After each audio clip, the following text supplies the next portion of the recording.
Good afternoon, everyone, and welcome to the Brownfields Grant Writing Training Webinar Series. It is never too early to start.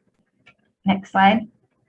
Webinar 2, we will be focusing on MARC grant fundamentals and online tools. Before we get started, I'm just going to cover a quick logistics for today's webinar. Next slide. If for some reason you experience any technical difficulties with your connection during the webinar and you're having trouble getting back on, feel free, please give us a call at 785-200-7005 or send us an email at chsr@ksu.edu, and we will do our best to try to get you reconnected and logged back on. For some reason we lose that connection and you're not able to continue to join us, this presentation is being recorded and will be available on the webinar webpage for future viewing and to reference back. A link to the webpage has been placed in the chat box.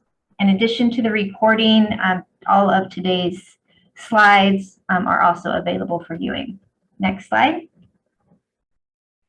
Just a few reminders for Zoom basics. We do ask that everyone remains muted with videos off during the presentations. During the question and answer portions, you will be able to turn your video on, and depending on how many participants we end up having, maybe unmute and have some open dialogue that way. If you have a question for any of the presenters or facilitators, please go ahead and put those questions in the chat box assigned to everyone, and we will make sure that those questions get answered. If for some reason you logged on today with a name or an account different than what you used to register for today's event, if you could use the participant function down at the bottom to rename yourself, this just helps us ensure that we can mark you attended, so you'll get your certificate. Next slide. Again, if you have any questions, put those in the chat box. You can also raise your hand using the reactions button located in the bottom toolbar to be called upon to ask your questions. You can also email any questions you may have today to chsr@ksu.edu. Next slide. So as I mentioned in the beginning, this is a webinar series to cover grant writing strategies. We had our first webinar last Thursday that kind of just went over, are you even ready for one of these EPA grants? What is your capacity? What are your needs? If you were unable to attend the webinar last week, you can visit the website there, the link on the page. And again, there is a recording as well as all of the presentation slides.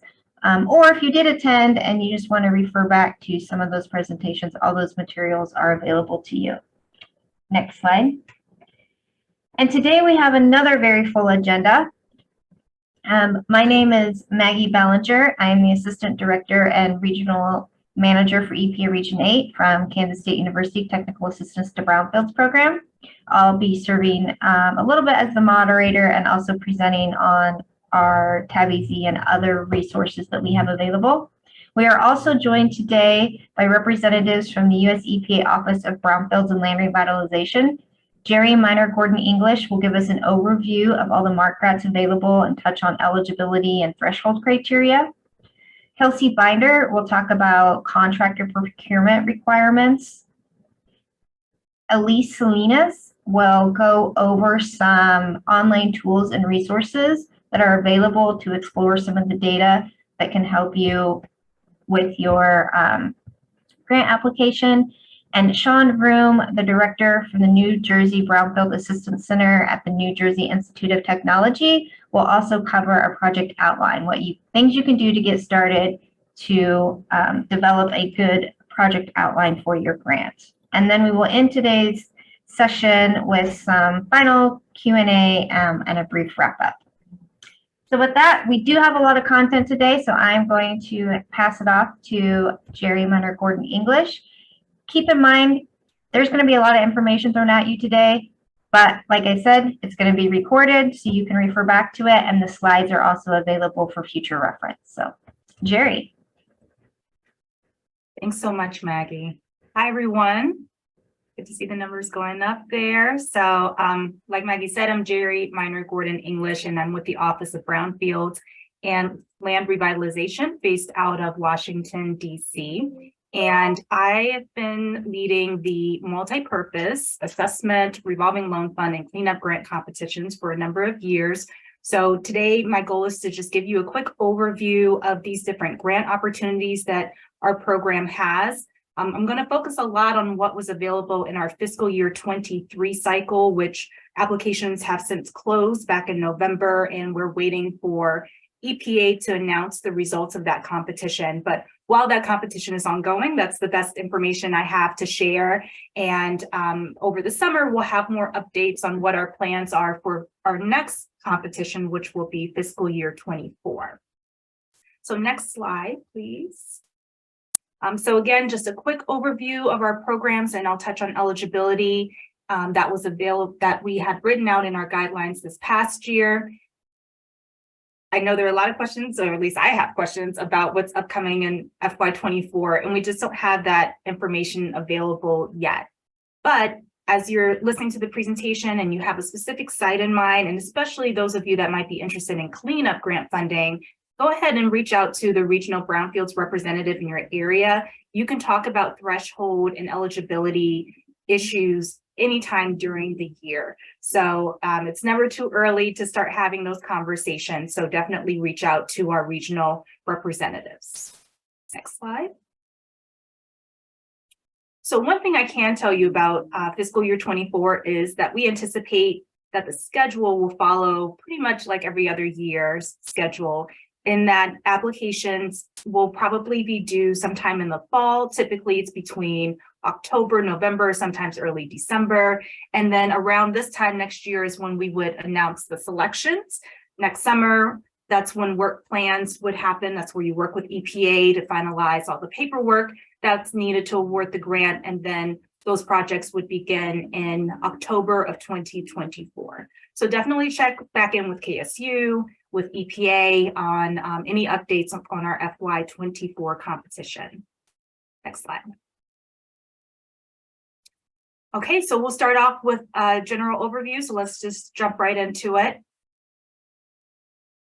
So on the next slide shows the different entities that are eligible for our MARC grants. So typically we're talking about government organizations, quasi-governmental organizations, as well as tribal nations and nonprofit organizations. And then at the end there, you see that for cleanup grant applicants only, the definition of a nonprofit is a little bit more broad and you don't have to be a 501c3 organization to apply for a cleanup grant. But again, if you have any questions about are you eligible as an entity, reach out to EPA and we can help work through that. Next slide. So I'm going to talk about each of our 4 grant types under our MARC grants is what we affectionately call them. But I'm going to start with assessment first, just because those are most well known. And our assessment grant funding is used for a variety of activities. And they are great funding for both communities that are just starting out and discovering their brownfield challenges, as well as communities that have been working in the brownfields world for a while. And so funding for assessment grants provide resources to do inventory work to figure out what are the brownfields in your community, help characterize them, of what type of contamination might be on the property. And then the assessment grants can also be used for planning purposes. It's not in the name, but we do have the authority to do planning work under assessment grants, which is really great. So that could be either planning that is tied to a specific brownfield site, or area-wide planning or revitalization planning or reuse planning can also be done under assessment grants. And then for all of our grant types, community engagement is extremely important. And we like to see that communities are thinking about and actively and meaningfully engaging stakeholders. So there are 3 types of assessment grants, and I'll go through them quickly. The first is our community-wide assessment grant. So again, very flexible, can do all the activities that are listed there on the slide. And in FY23, funding was available for up to $500,000 for 4 years. Next slide. Our assessment coalition grants, these are a little bit different than our community-wide assessment grants. For assessment coalition grants, these are designed for one lead entity to partner with several other organizations. And the whole goal is that this one lead entity has the capacity and the experience to manage a federal grant and do partnerships, whereas maybe the other members of the coalition don't have the capacity. They would normally never think about applying for their own Brownfields grant. We want to make sure that our money is being spread around both to communities that can manage it, but also benefit communities that may not have that capacity. So the lead member in FY23 was pretty much all of the eligible entities that were listed on the previous slide, except for cities. We're really focused more on organizations that cover a larger geographic area. The coalition must have 2 to 4 non-lead members. And we also put some caveats on those non-lead members and whether they could have had their own Brownfields grant in the past. Again, we're trying to reach new communities, even if they are not the direct recipients of our funding. And so we want to make sure that they have a place in our program. Next slide. Some of the key features here, I already touched on the first bullet. The other thing that we highlighted last year, which I think we will continue moving forward, is really encouraging our applicants to partner with community-based nonprofit organizations, those organizations that really have a ground to the ear and represent businesses and residents in the community and making sure that their voice is also represented in the project. Funding was available for up to $1 million for 4 years. Next slide. The third type of assessment grant that we offered were community-wide assessment grants for states and tribes. And you can see on the slide that only select entities could apply for that type of funding. So states, tribal nations, as well as Alaska Native regional corporations and villages and the Metlakatla Indian community. Some of the key features for this grant type is that applicants have to talk about at least 3 target areas and 5 priority sites. So again, this is one of those grants that we're targeting to organizations that have a larger breadth and can help spread our money around and touch many different municipalities and communities within their geographic area. Funding was available for up to $2 million for 5 years. All right, next slide. So then moving on to our cleanup grants. Our cleanup grants are used to provide money to do the remediation. So we like to think of assessment as anything you can do before putting the shovel in the ground. And once you start putting that shovel in the ground, then you have to move over to the cleanup lane. So for cleanup grants, applicants have to own the site by the time you submit the application. And this past year, we planned and do still plan to award our cleanup grants with bipartisan infrastructure law funding, which means that the 20% cost share requirement is waived. And this year, for the first time, we had 3 different buckets for cleanup grant applicants to apply for, up to $500,000, which is our traditional threshold for funding. Then we have a second bucket for up to $1 million and a third for up to $2 million. And for each of these 3 buckets, the project period is up to 4 years. Next are our multi-purpose grants. And so I moved these around in the acronym a little bit because I wanted to talk about assessment and then cleanup. So multi-purpose grants, however, kind of bring both of those funding sources together in one grant. The slightly different kind of lens that multi-purpose brings is that these grant dollars are really focused on a particular area, a corridor, a census tract within a community that needs to be revitalized. And so we really stress that community engagement before even applying for a multi-purpose grant is even more important, again, to make sure that the community's voice is truly represented and that there's community support to see these sites move through to reuse. Funding was available for up to $800,000 for 5 years. And then finally, our Revolving Loan Fund grants. these are really interesting grants. So next slide, please. Thanks.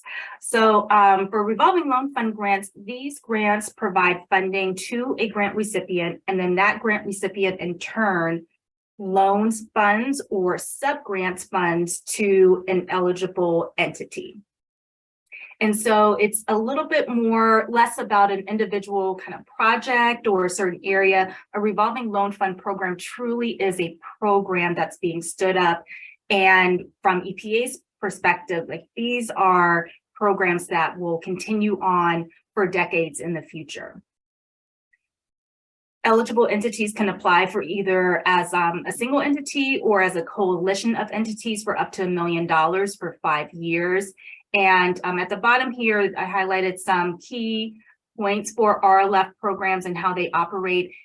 The main point here is that these are a different type of grant. You have to have a different type of skill set and specialty to be able to manage these grants effectively. And so having experience in underwriting and financing and understanding the real estate market is truly an important skill or part of like a skill that you need to have on your RLF team. And so if you're thinking about applying for RLF grant, these are a little bit different. They require more. And so we like to make sure that communities know what they're getting themselves into before they apply for a grant. But you can always reach out to KSU or other TAP providers and EPA for more information. So that is a quick overview of our different grant types that we offered in FY23. So as I mentioned, we don't know what we're going to do in FY24 yet, but I do know we are not planning to have RLF grants in FY24 for new grants. We will continue to have what we call our supplemental funding, which is where existing high-performing RLF recipients can supplement their existing award with more funding, provided that they meet certain thresholds. So that information usually comes out around February of every year, but we're not planning to solicit new RLF grants in FY24. But I did at least want to provide you with the information in this presentation. So next slide, I have a break to see if there are any questions on the material I've just covered. And if not, yep, I do not see any questions, so. Okay, all right, then we'll move on and talk a little bit about what to prepare and to submit to EPA. So on the next slide, this breaks out kind of the 3 main sections of documents that you'll prepare for your application. The first is the narrative information sheet, and that just covers some demographic information about your organization, what you're applying for.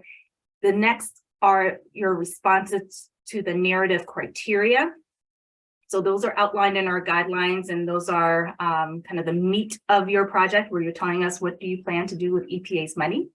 And then we also have just a couple of attachments, which we've really scaled back on through the year. So if I can't say anything else here is don't give us more than we've asked for, because we're not going to review it, which we do disclose in the guidelines. So those are the 3 buckets of information you're going to prepare and submit for your application.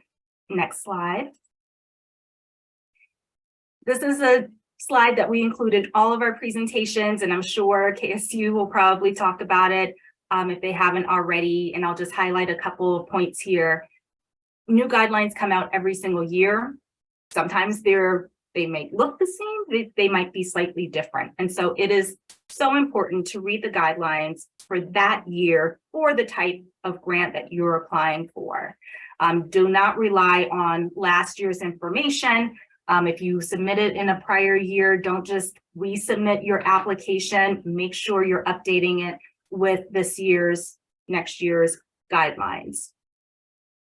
Also, making sure that you address all of the criteria, and if a criterion doesn't apply, just tell us that and explain why. We see a lot of applications that leave some reviewers wondering like, well, did this apply or did this not apply? And the last thing you want to do is leave your reviewers confused. So just be very clear in your responses and respond to everything. Okay, next slide. On our Office of Brownfields and Land Revitalization website, we do have a number of resources on our MARC grant resource page, and that's the first link here in the list. And on that page, we also still have the recording from FY23's outreach sessions and the guidelines and frequently asked questions and all the resources that we provided last year that will go into more depth about the criteria. Again, it was last year, but as you're thinking about preparing for a future application, some of the information, or at least the essence of the information, will be very similar. We also included a link there to our regional counterparts around the country. Again, you can talk to them at any point about eligibility of you as an applicant or an eligibility of your site. Okay, moving on. The next two slides are more the technical end of what you'll need to worry about when you're ready to submit your application. And I know some of this will come up in a later webinar, but I wanted to just include this information on the slide to make sure that you all are aware that these are things we really do look for. We do have to make sure that your organization has an active SAM account through the deadline, that you are using your own organization's unique entity identifier, not someone else's. You have to be the authorized organization representative to even submit the application through grants.gov. We highlight these because we've had to reject applications that did not meet these requirements, which of course we do not want to do. So we try to just, get the word out as much as we can to have these technical ducks in a row as early as you can to make sure you know your password, you know who can log in, so that you're not caught off guard at the last minute at the deadline. And then the next slide outlines some of the forms that you'll see within the grants.gov workspace. The list on the left are the forms that are required. The forms on the right are optional. And one thing you don't have to worry about at time of submission is a work plan. That's that detailed document that really shows this is what we are going to do with these grant dollars, with timelines and commitments. So you don't have to worry about that at time of application, which is good. If selected for funding, you'll work with EPA to finalize that paperwork. All right, so I think we have another break to see. Maggie, are there any questions? No questions, not yet. Okay, all right. I'll keep moving. Oh, here's one. Okay. Are nonprofits eligible with research organizations working on remediation research? If you're working on remediation research and that's the focus of the project, that wouldn't fit into the work, the type of funding that we offer for cleanup. It's not research-based like it is truly doing the remediation work. So as long as the nonprofit organization owns the site, they meet a bunch of other threshold criteria, which I'll talk about in a few, and they are focused on actually remediating the site that they own, then they could potentially be eligible. But again, reach out to the EPA project officer or the contact that's listed in the presentation to talk through your project and make sure it's eligible before taking the time to put together an application. Okay, another question, can the nonprofit, oh, I lost it. Can the nonprofit work with a government organization that owns the site? A nonprofit can work with the government organization that owns the site, but the government organization will be the applicant.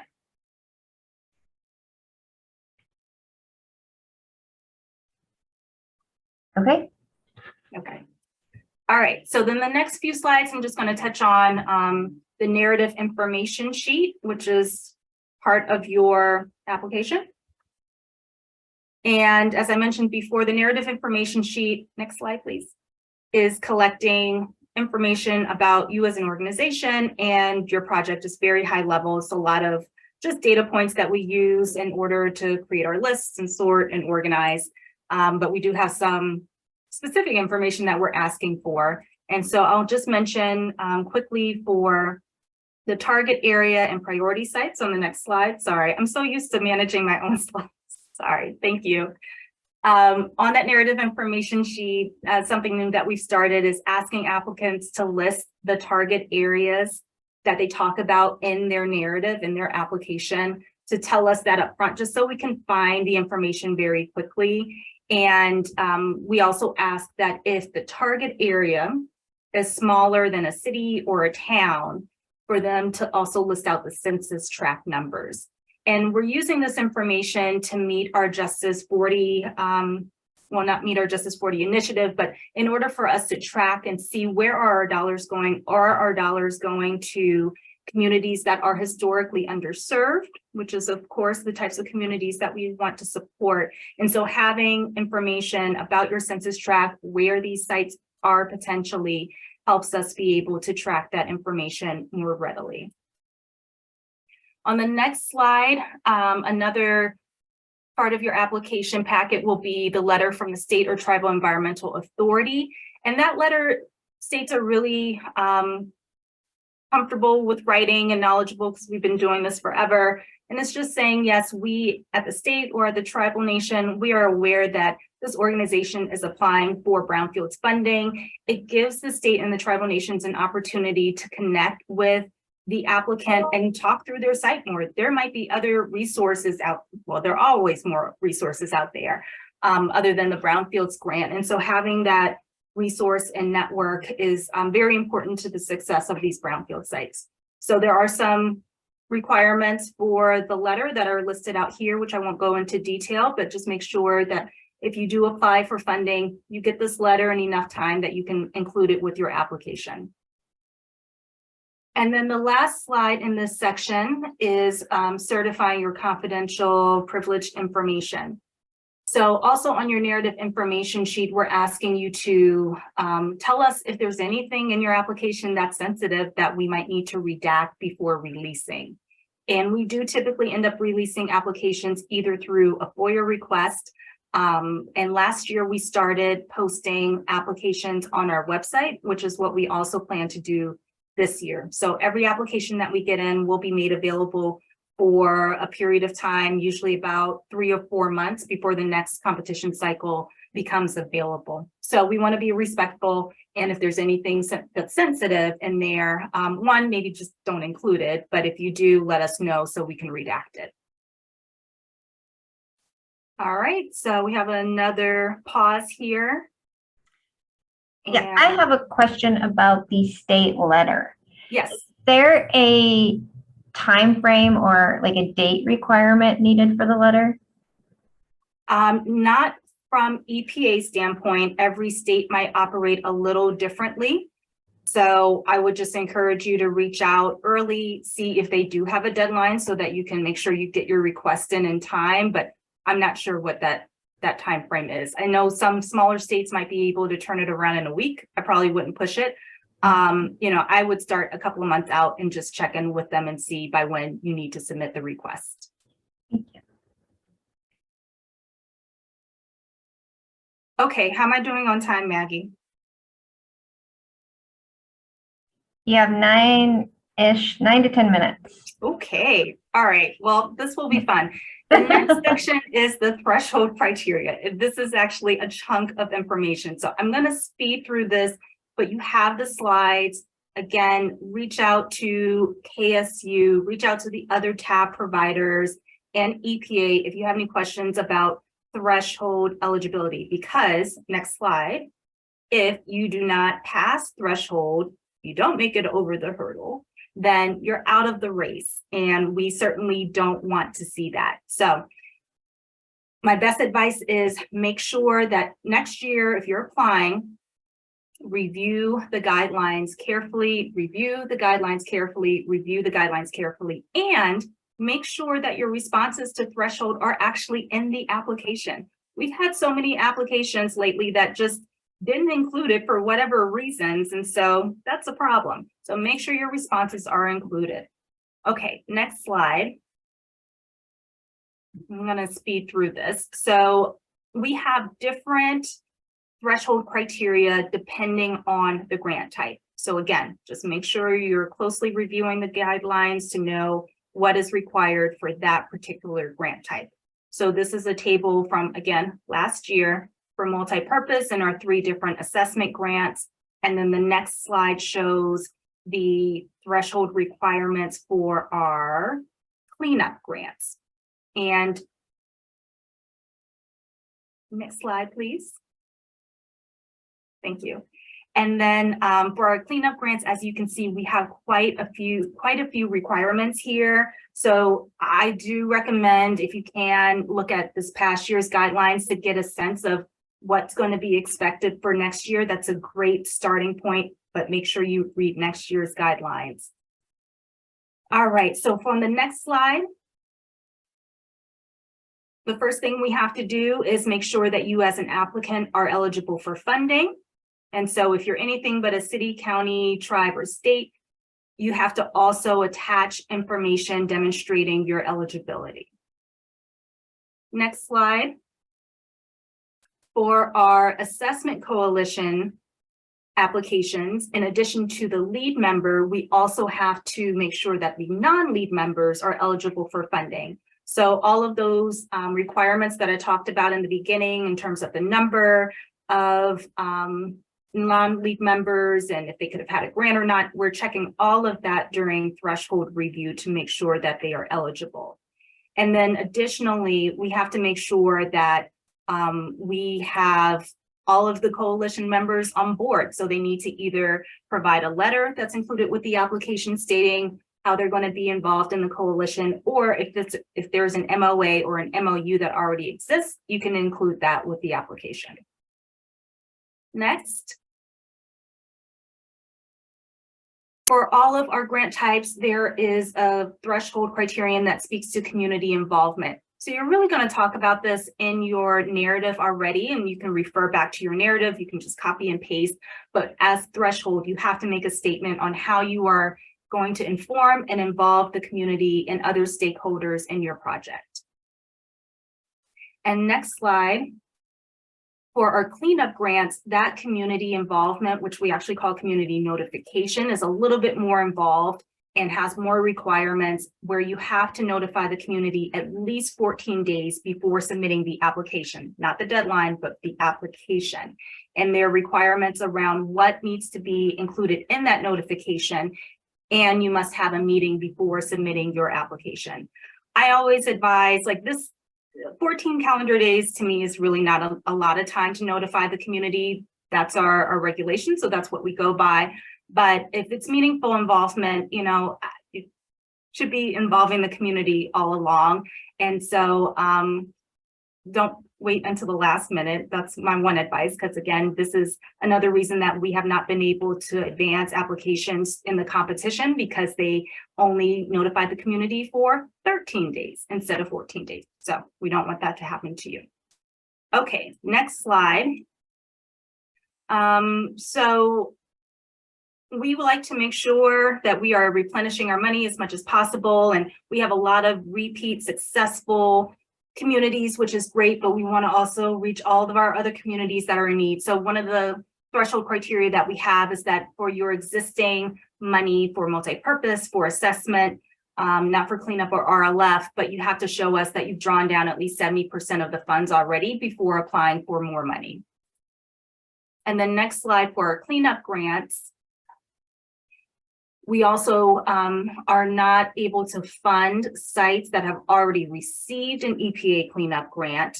And additionally, if a cleanup grant applicant has had a multi-purpose grant, we want to make sure that that multi-purpose grant, which can also be used for cleanup activities, has been drawn down at least 70% by the date that we indicate in the guidelines. And that date is usually October 1st of every year. So I would imagine for FY24, it'll be October 1st of 2023.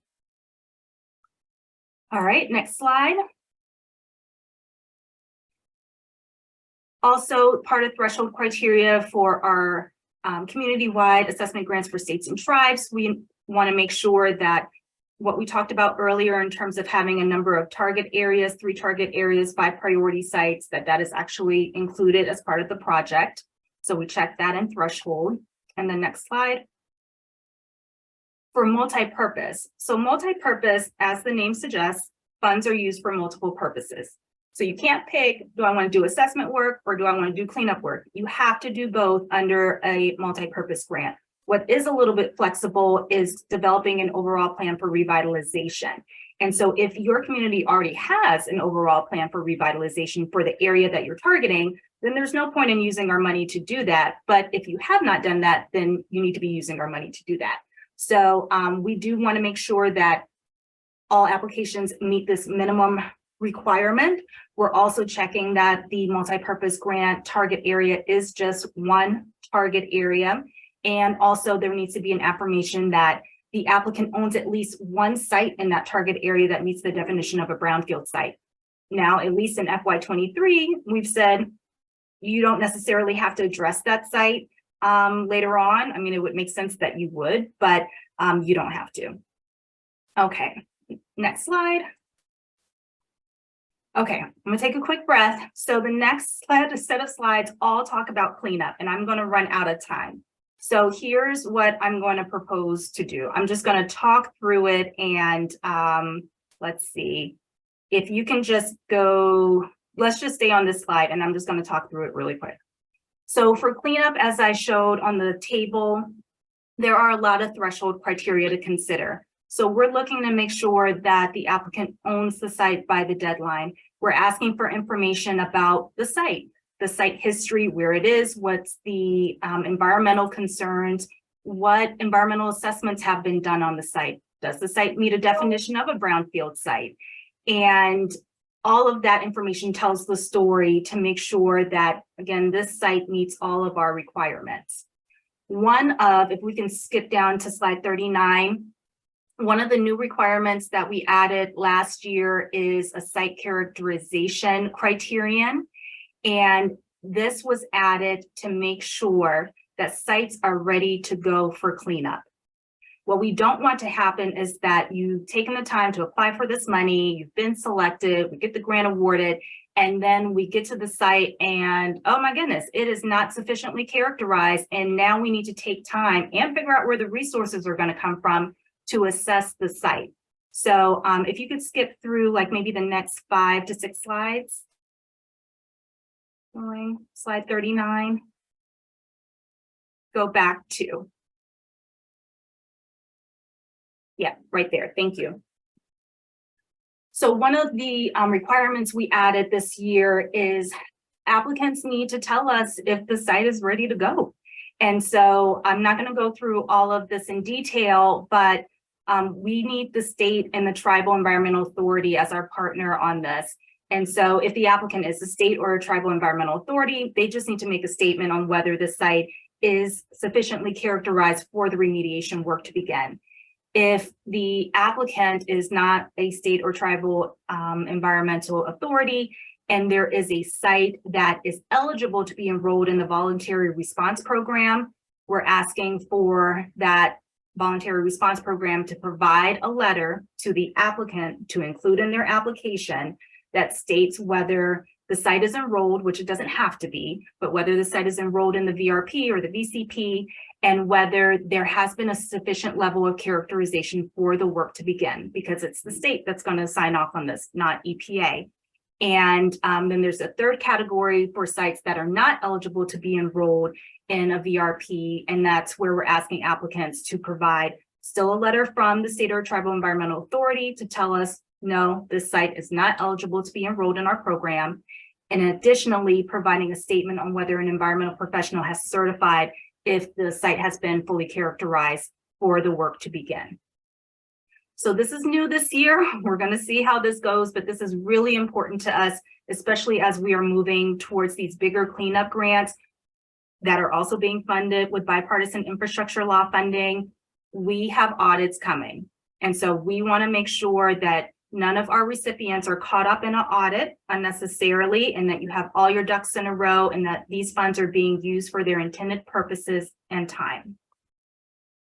And so with that, I'm going to skip over the next couple of slides, but if you could go maybe 2 slides over for me, please. Right here, thank you. So I'm not going to go through the slides after this, but please review this information. You can reach out if you have questions. But in addition to all the things that I've already talked about for cleanup, we also have to make sure that there is a defense to CERCLA liability. And so depending on the type of contamination on the site, if it's hazardous substance or if it's petroleum, there are different lanes that you have to follow to demonstrate to EPA that you are not liable for the contamination. And so again, please review the guidelines very carefully, reach out to KSU, reach out to EPA if you have questions about the eligibility of the site. And lastly, if I can skip down to slide 50.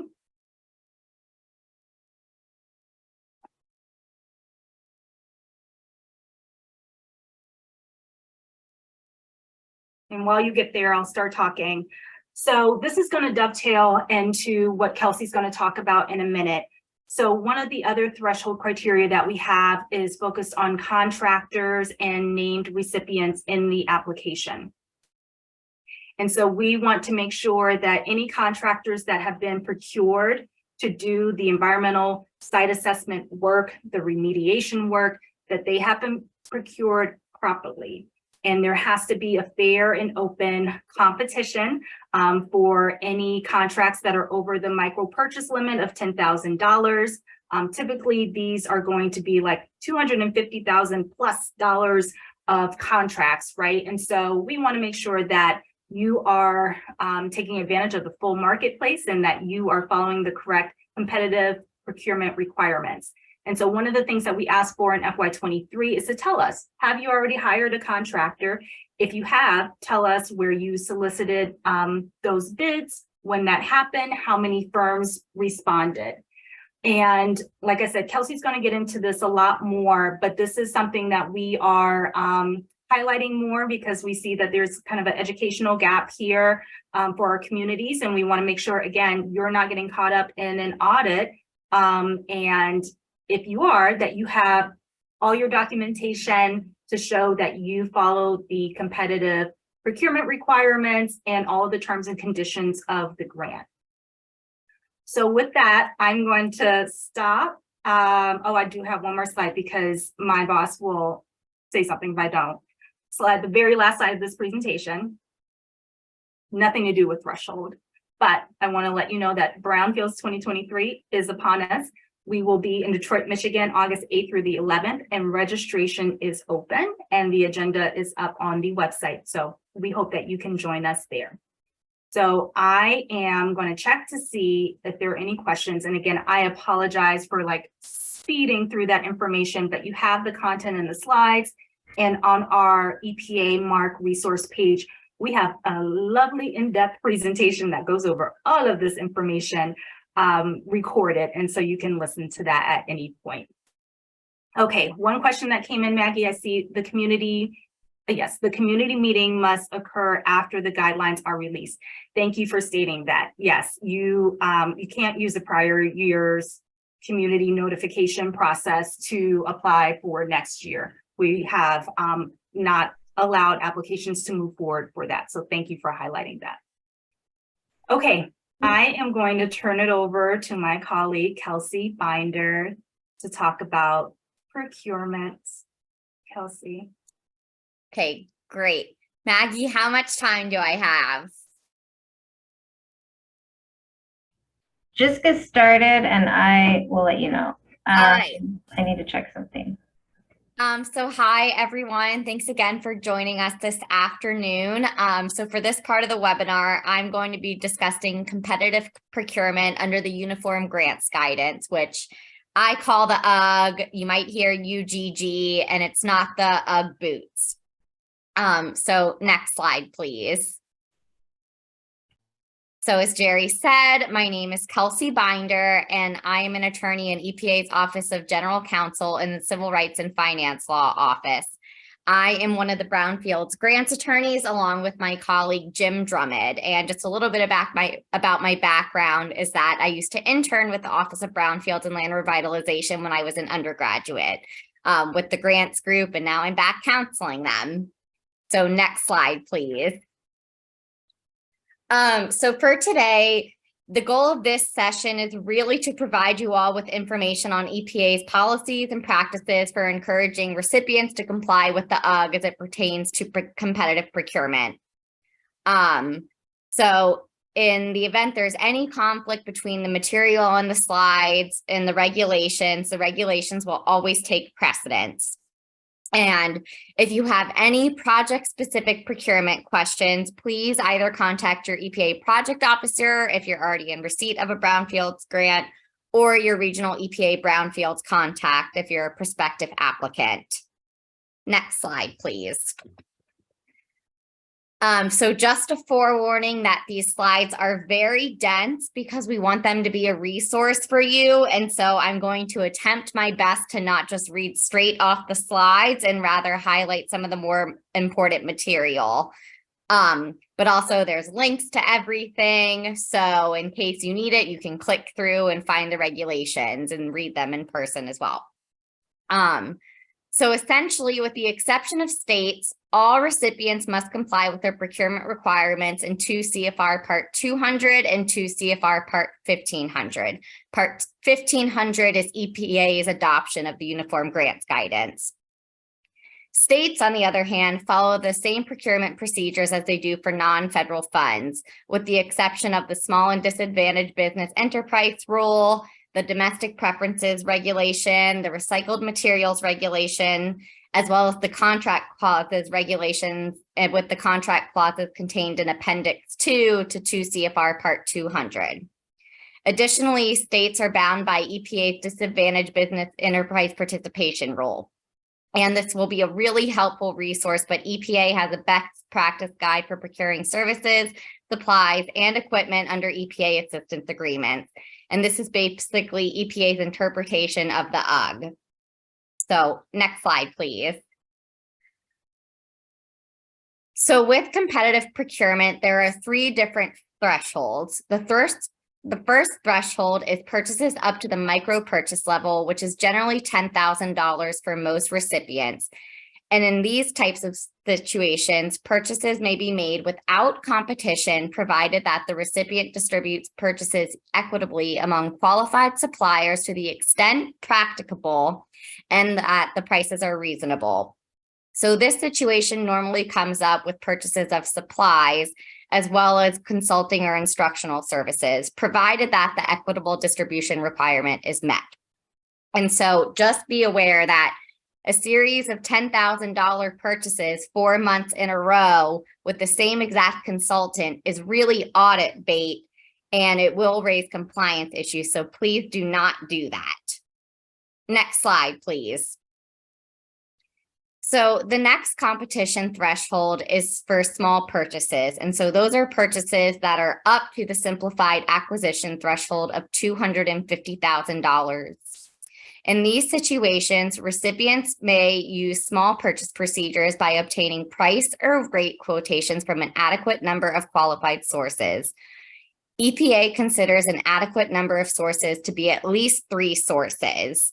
So there might be more stringent requirements with your locality rules or state rules, but EPA only expects you to solicit from at least 3 sources.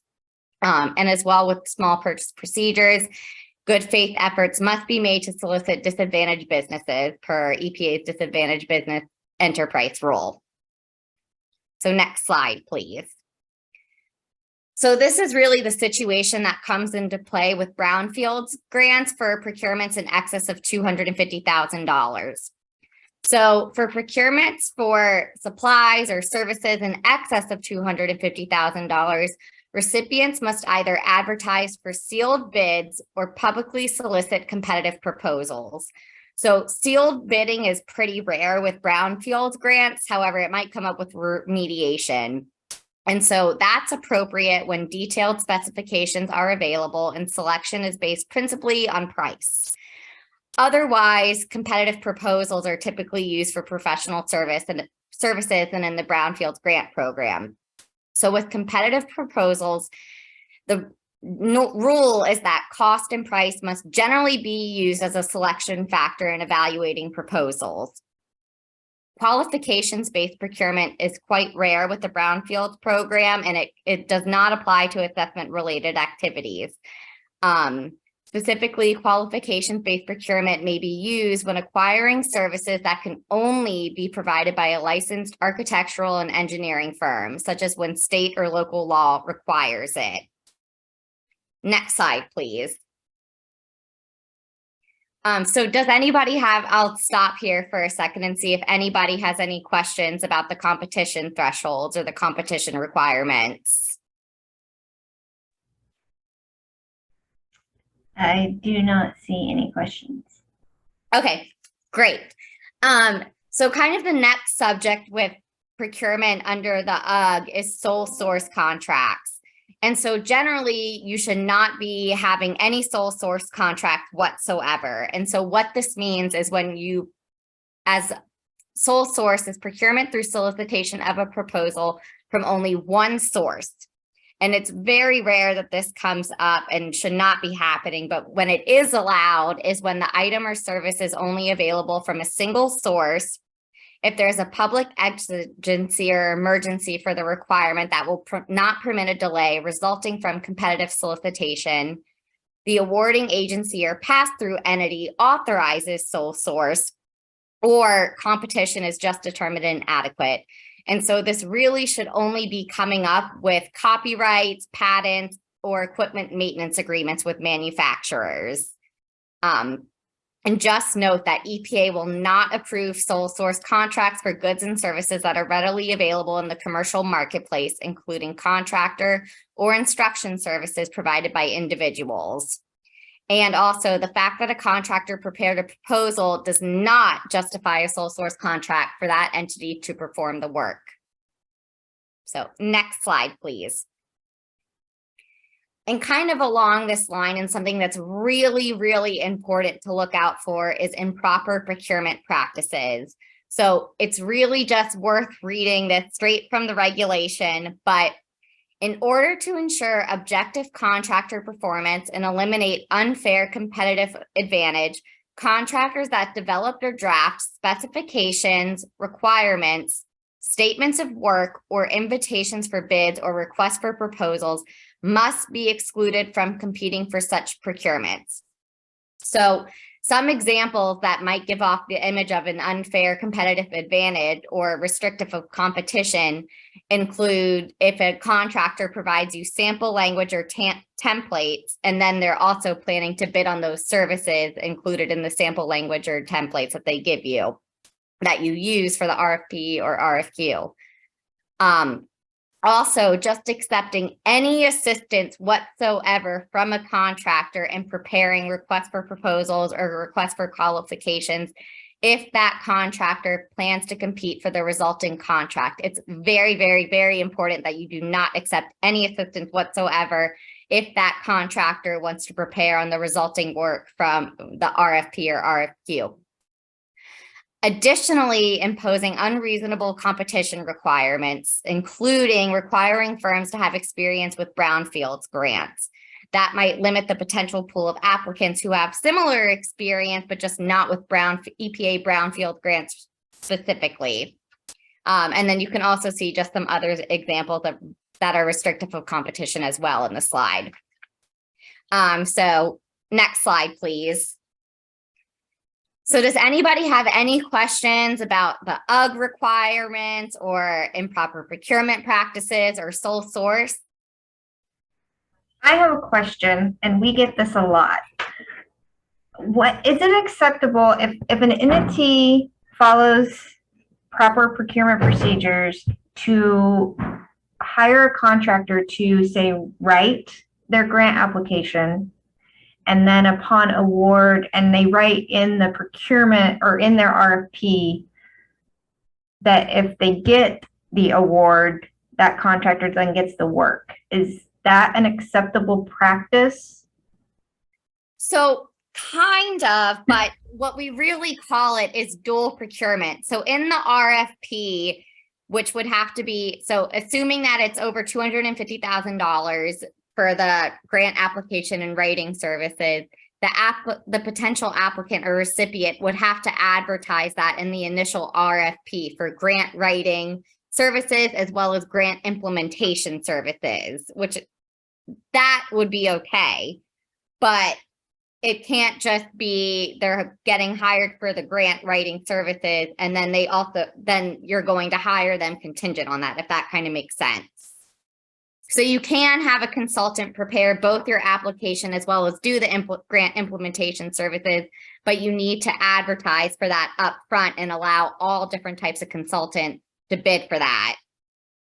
Okay.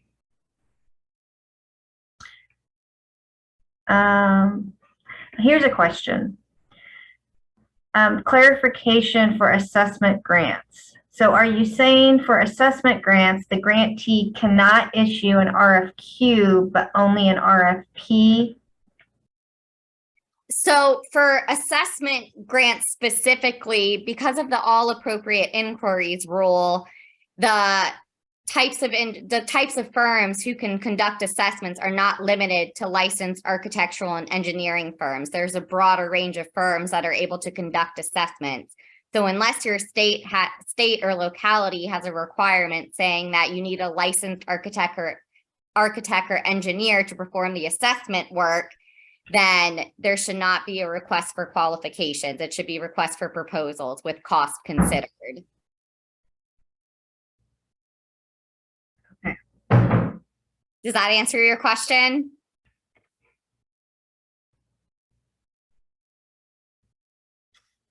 That was, yeah, from Jenny Black. Jenny, did that answer your question? Yes, it did. Okay.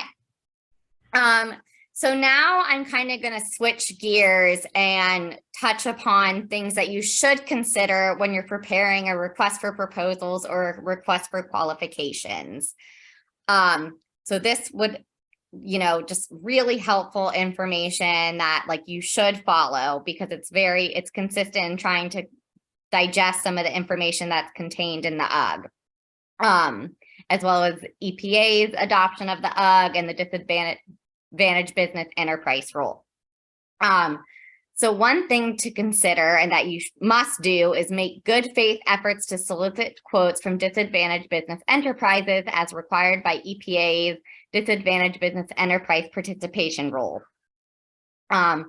Another thing is that you should have your RFP or RFQ publicly advertised, and the bidding period should be open for at least 30 days for full and open competition.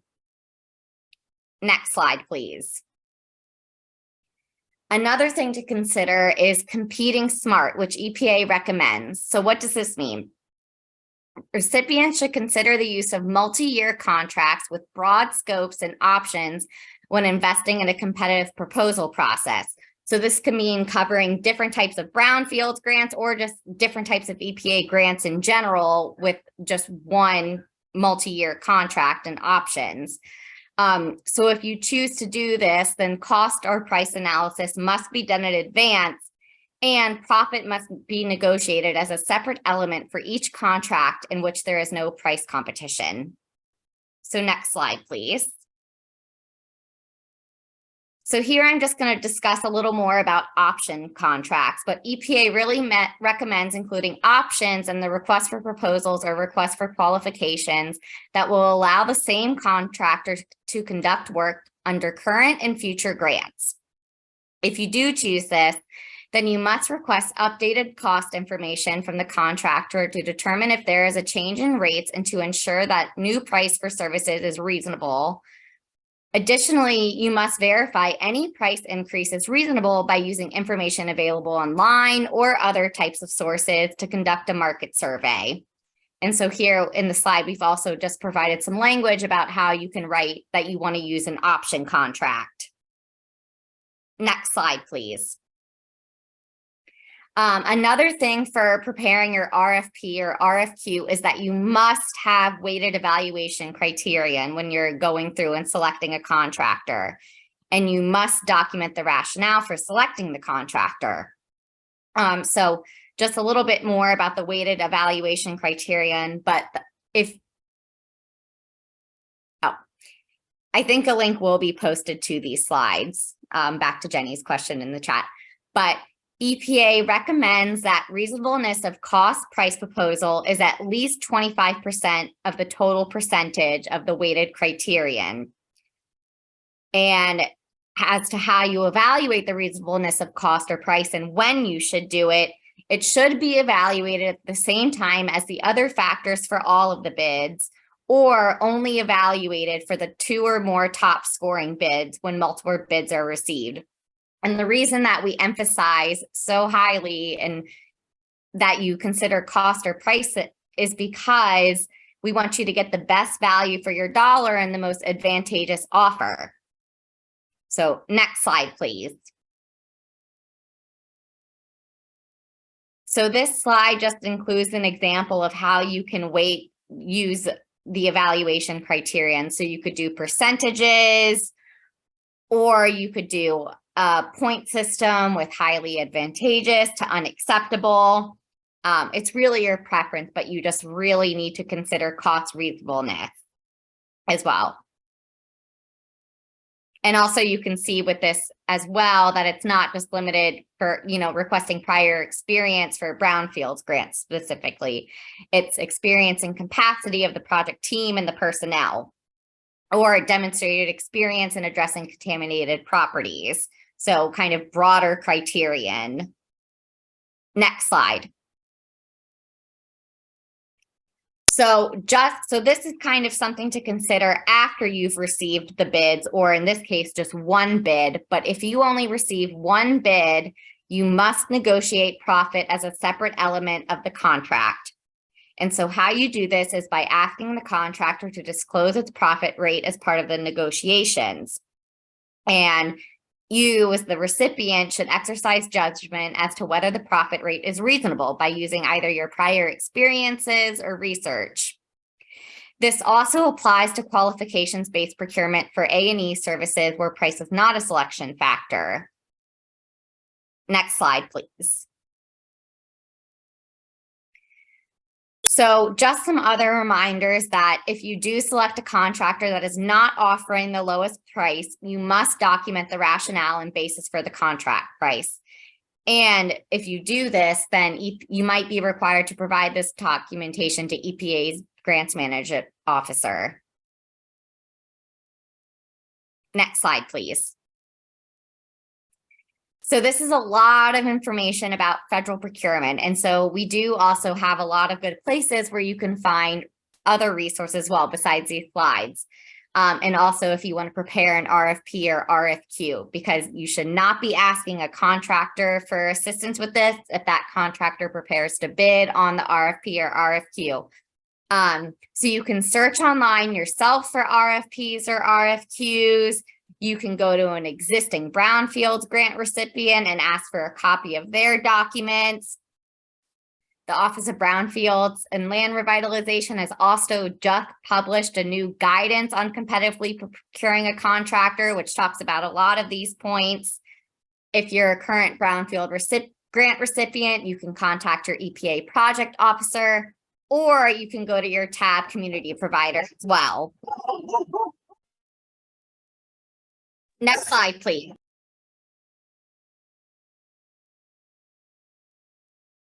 And that's all I really have. Does anyone have any questions?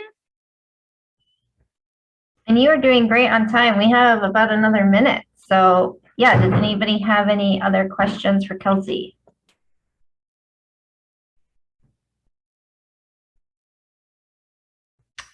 I think we're good. So thank you so much. I even learned a thing or two. So I really appreciate you being here.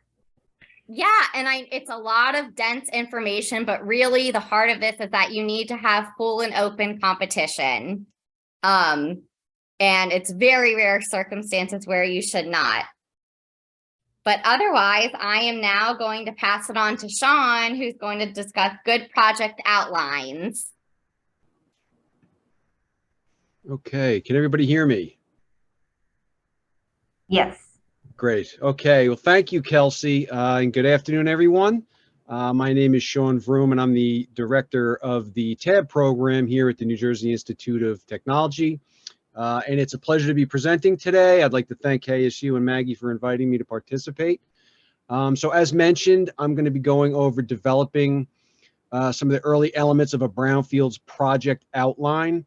So what I'm going to focus on is your geographic and your target areas, as well as supporting data, as well as partnerships, and why they're critical to embarking on a successful brownfields redevelopment project, and why you should begin these tasks well in advance of EPA releasing the RFA and the guidelines for the upcoming solicitation.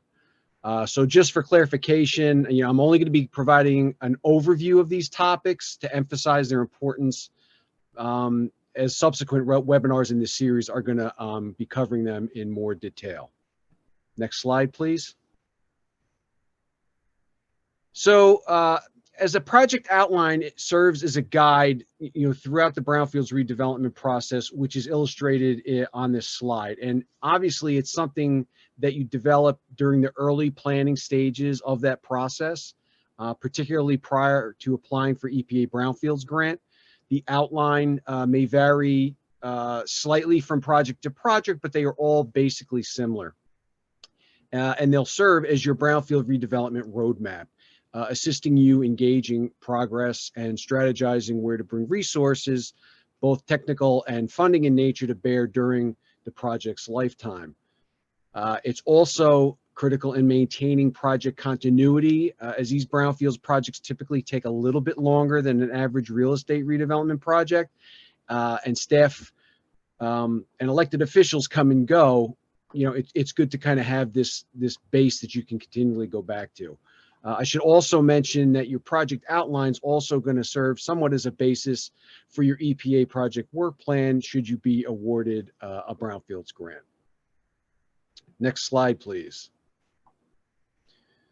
So as I mentioned earlier, for this presentation, I'm going to highlight geographic and target areas, supporting data and partnerships, elements of a brownfields project that must be addressed early on, not only to serve as the basis for the project redevelopment roadmap, but to tee you up for funding resources such as EPA Brownfield grants. And all the EPA Brownfield grants require that you address them in their applications. So I'll begin explaining what a geographic area is. In simple terms, it's the area in which you're going to conduct eligible activities with your grant funds. So examples would be, if you go for an assessment grant, this is the area that you're going to be able to flex those monies and utilize them within. Same for a multi-purpose or a cleanup grant. So your geographic boundaries should include an area that suffers from brownfield challenges and impacts that you can quantify with data. It can include the applicants, in some cases, a coalition member's jurisdictional or service area boundaries or sub area of those boundaries. Regardless of the area that's selected, it should make sense in terms of your overall project plans and goals. So you also want to make sure that you specifically describe the boundaries of your geographic area using roadways, rail lines, rivers, whatever bounds best help the reviewer understand where you're exactly looking to do your work. Next slide, please. Next, there you go, great. So now that I've explained what a geographic area is, I'll discuss what a target area is and what the difference between those both are. So a target area is basically an area within the geographic area that has some type of cohesive element that distinguishes it. So examples of this would be, is it a downtown district? Is it the community's gateway? Is it a waterfront area? Is it an industrial district? Or is it a corridor? Again, it could be a rail corridor, it could be a highway corridor, or even a corridor of census tracts that are linked together. And they also typically have common characteristics, such as being communities that are environmental justice communities, they're underserved, they're aging, they're minority communities, and therefore they typically suffer from a lack of affordable housing, food deserts, disinvestment, high unemployment, services, so on and so forth. Next slide, please. So why is it important to delineate a target area? Well, first, it serves as the foundation for a comprehensive planning approach. It shows that some forethought has gone into a brownfields project. and it also reassures EPA that a project has a higher probability for success. And that's the kind of project that EPA wants to invest in with its brownfield grants. Second, it helps identify priority brownfields, which is a requirement in an EPA brownfield grant application. In your EPA brownfield grant, you're going to highlight those priority brownfield sites that best make your project case by emphasizing community needs and having the characteristics to potentially meet your project goals. It also enables you to identify sites that can be assembled to meet the needs for larger redevelopment projects. Third, it helps you it helps focus redevelopment scenarios that meet the needs of the community. Having a target area identified with common community needs will make it easier to determine what type of redevelopment best serves the community. This is a common mistake made by many grant applicants. Their needs that they outline in the grant don't match the redevelopment plan. So for example, they may go through all these community needs and basically come to the conclusion that they need affordable housing, but the end goals of the project are for recreation and open space. So they don't match, and you need to make sure that one serves the other. And lastly, it helps leverage funding. By having a target area with identified specific needs, makes it easier to identify what funding sources could be pursued to finance a project, and it has laid the foundation for applying for those funding resources. Similar to the geographic area, when you're applying for an EPA Brownfield grant, it's critical to be specific when describing the boundaries of your target area. And as Jerry mentioned earlier, you want to list the applicable census tracts in the target area. So don't just say the northeast quadrant of our city or town or the XYZ neighborhood. You want to describe the exact boundaries, streets, rail lines, rivers, again, so that your EPA reviewer knows exactly the area that you are discussing. Next slide, please.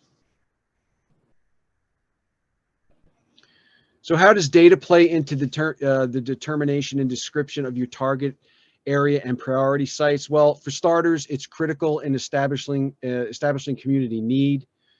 Whenever possible, you want to back up any statements you make describing your community's challenges with data. If you make the statement about declining population, high unemployment, or high incidence of disease, you want to cite census and health data sources to support that claim.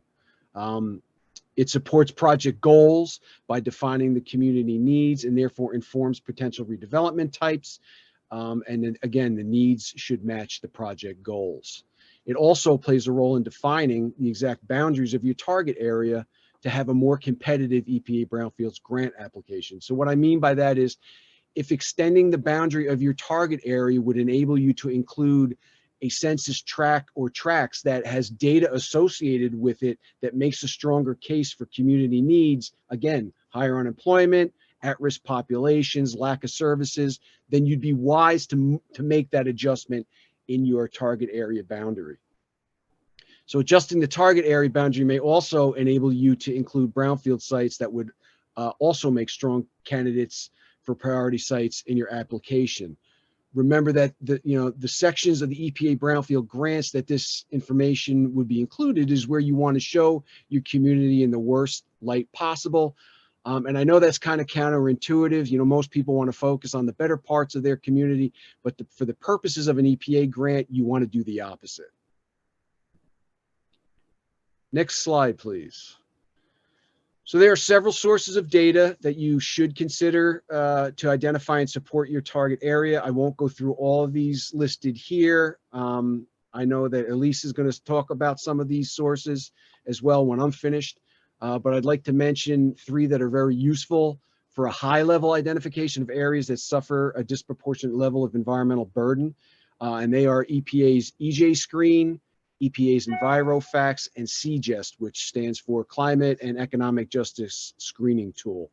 Again, I'm not going to go into details about that because I think Elise is, but they're fairly user-friendly, and they have the advantage that they draw on multiple sources of data to highlight those underserved communities. So I really do recommend that you check them out.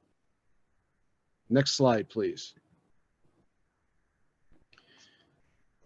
So now I'm going to talk a little bit about partnerships. So why are partnerships important? Well, Brownfields redevelopment is a team sport, and partners bring resources and they bring specialized knowledge. They foster communication and collaboration. They build bridges between the relevant stakeholders. Again, they can help you access funding, especially non-traditional sources. It supports market efforts. It can help overcome complex brownfield issues. It helps with community engagement activities, and it can foster creative end uses. Next slide, please. So there's several typical partners involved in brownfields, the usual suspects. So, for instance, agencies of the federal government, such as US EPA, they provide both funding, assistance, as well as technical expertise. You have territorial, environmental, and economic development agencies. They bring important resources to brownfield redevelopment projects. Real estate professionals, they can help communities better understand the realities of the real estate market, and can suggest various incentives that would help make local brownfield redevelopment projects economically viable. A public-private partnership between a local government and a real estate developer is an effective collaboration for brownfields redevelopment, especially in areas with a weak market. You have universities or colleges that they can be a valuable partner in brownfields redevelopment. Professors, researchers, and graduate students may have insight and expertise on brownfields related topics. And some universities and colleges host design studios in which students work on real world redevelopment projects. Some of your other typical partners include bankers, lenders, chambers of commerce, neighborhood associations, nonprofits, environmental consultants, and environmental justice organizations. Depending on where you are in the country, you sometimes need to go beyond the usual suspects. There's other groups and organizations that can be of value to your brownfields redevelopment team. They can offer unique and important resources. For instance, local artists and cultural institutions can be great partners in bringing attention to brownfield sites, suggesting creative ways to engage the community, and envisioning the property's reuse, and in creatively marketing the project site. So again, depending on where you are, you might want to think outside the box a little bit on who you decide to include in your team of partners. Next slide, please. So as is the case in many of the elements of brownfields redevelopment, all of those that I just went through today they're interrelated with each other, or they support one another. And again, those I covered today are critical to building that foundation for a solid brownfield outline that will enable you to develop a more comprehensive and competitive EPA Brownfields grant application. So with that, I don't know if there's any questions anybody has. Don't see any questions right away. Does anybody have a question for Sean about how to outline your project for a competitive grant application?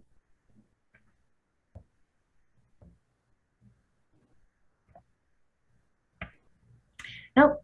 Nope. I think we're good. So we can. Alrighty. Well, thank you all very much. So what I'm going to do now is I'm going to pass it over to Elise, who's going to talk about online tools that you can use to gather the data to support your Brownfields grant application. Thank you. Thank you, Sean. All right, let me just pull up my screen here and share my presentation. All right, is that showing up okay for everyone? Yes. Okay, great, thank you. All right, so yes, I'll talk next on exploring the data, online tools and resources. And my name is Elise Salinas. I work in the Office of Brownfield and Land Revitalization at EPA headquarters in Washington, D.C. And the purpose of this session is to provide an overview of EPA recommended mapping tools and resources that might be helpful for brownfield stakeholders and particularly for brownfields grant applicants. So I'll talk briefly about some EPA recommended tools and where you can find more information on them. I'll also go into a bit more detail on the two tools that have been referenced in recent MARC grant guidelines, specifically Screen and CJEST, and I'll give a brief demo on each. And I do want to remind you that As Jerry mentioned earlier, the grant guidelines supersede anything we talk about or share today, so you should always refer to the latest grant guidelines for the year and the grant type that you're applying for the latest requirements or recommendations. So I know there's a lot of info here, but once again, I'm not going through all of it, and this is a resource. These slides are available for you. So OBLR, the Brownfields office, has a web page on recommended tools, and these mapping tools are managed by different EPA offices, and they feature different data that might be helpful to you as you're looking to characterize your community in a Brownfields grant application, find out where other contaminated sites might be, or see where you may want to focus future work based on environmental factors, public health, socioeconomic factors, or potential for green energy uses. So I'll just highlight the last 4 in the table because I will talk more on the first 2 in the table in the coming slides. So first, cleanups in my community, or CIMC, allows you to map and list contaminated sites and regulated facilities that are governed by EPA's Brownfields program, Superfund, federal facilities, Resource Conservation and Recovery Act programs. And CIMC also has data layers on sea level rise, floodplain data, renewable energy generation, and more. Enviro Atlas showcases, so it's the, let's see, 4th tool in the table. Enviro Atlas showcases ecological features and the environmental and public health and economic benefits of those ecological features. And the maps and data can be used to help communities consider where or how they can improve or restore ecological functions as part of their Brownfields project. Next, the repowering mapper identifies areas with potential for solar power, wind, biomass, and geothermal energy production. And users can see where there's renewable energy potential on contaminated lands, landfills, and mine sites.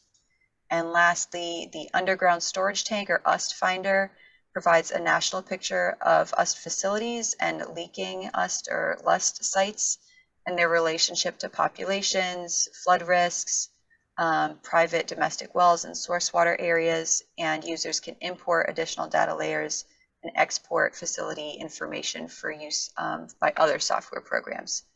So just if any of these tools I mentioned sounds like they could be useful to you in your planning, or your grant writing, I recommend you check out the link provided at the bottom of this slide. And there's more information at that webpage, and there's links to where you can find each of these tools and resources on how to familiarize yourself with them. So as I mentioned, I do want to talk more specifically about EJ Screen and CJEST, and that's because both are referenced in recent grant guidelines. So what I have up here is the fiscal year 23 grant guidelines, and it's under the threats to sensitive populations section. And I want to emphasize that these 2 tools are only recommended, they're only optional, they are not required for applicants to use in their narrative, but they are helpful. So if your state or area has another preferred tool, such as in California, they have CalEnviroscreen, it's perfectly fine to use any of those other tools or data that you want to present to, characterize your community. But these tools are helpful. So please always remember to pay attention to the latest guidelines. If there's any changes to this, as it's been in the past, applicants are not penalized for not using these tools and their data, but they can help you to characterize your community with respect to EJ or other disproportionate impacts in your target area communities. And that is something that's included in the evaluation criteria. So providing this information is helpful in your application. One thing I do want to note, I think here it says beta version of CJEST. The tool is no longer in beta, so that's good. And both of these tools, I'll talk more on each. They're both free for public use. You don't need any kind of GIS license or special software to use them. They work right in your web browser or on your phone or tablet, and it certainly can't hurt to try them out. So I definitely recommend checking them out. And so first, I'd like to talk a little bit more on EJ Screen, and I'll give you a quick demo on this as well. So EJ Screen is a mapping and screening tool developed by EPA's Office of Environmental Justice and External Civil Rights, or OEJ-ECR. And the tool is meant to showcase nationally consistent communities' demographic census data, and that includes race, ethnicity, income, age of housing stock, and more, as well as data on environmental conditions.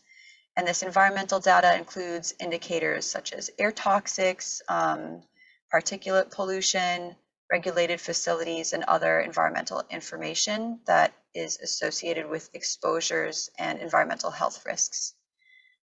So data is also updated annually or regularly as new information is made available. And what makes EJ Screen a good tool for screening for environmental risks is its use of EJ indices.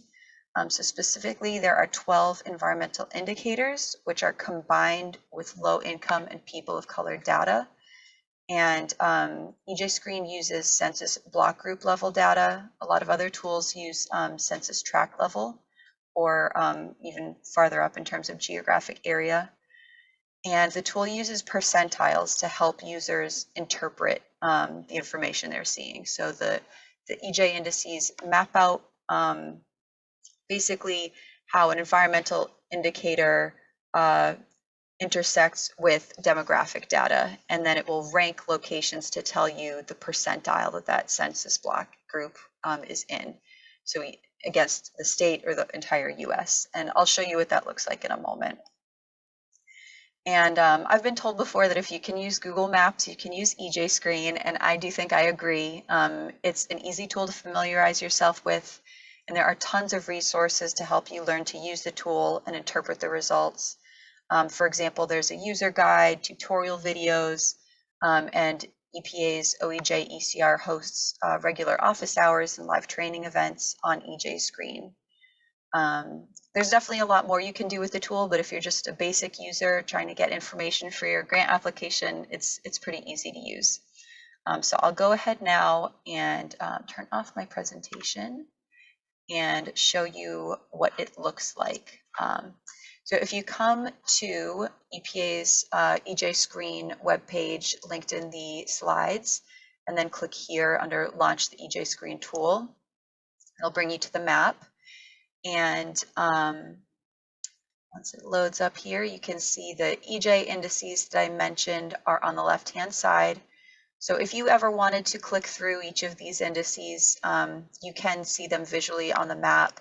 So if you click on one, it'll show you the different percentiles shaded in for each census block group and larger areas as well. And what's, I think, the most helpful way to use this tool is if you have a specific site that you want to look up, you can type that address right into the top right. I just pasted one here. And when you search that address, it'll put a little plus symbol on the map. And you can click on that symbol. And we typically recommend people to add a buffer if you're putting in an address. A 1 mile buffer is fine. And then what you can do is click on these different report options here to see the data associated with the geographic area encompassed by that circle. So if you want to, click through data that's a little bit more interactive, you can explore reports, and that'll pull up the EJ indices, and you can see what those percentiles look like for the state, for the US. And you can also look at the other data as well to explore the pollution and sources, socioeconomic data, and the supplemental indices as well, which I believe the only difference between these and the EJ indices is they don't factor in race or ethnicity into the supplemental indexes or indices. Another super helpful link here is if you click on Get Printable Standard Report. It does sometimes take a moment to load that area, that report based on the area that you selected. But once it does load, you can see right here, it provides a summary of pretty much everything you were looking at in the Explore reports. And I think this is really helpful information to consider including in your grant application narrative.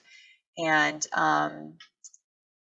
you don't have to include all of this information. Obviously, you can take a look and see what you think makes the most sense to include to help characterize your community and talk about any areas of concern.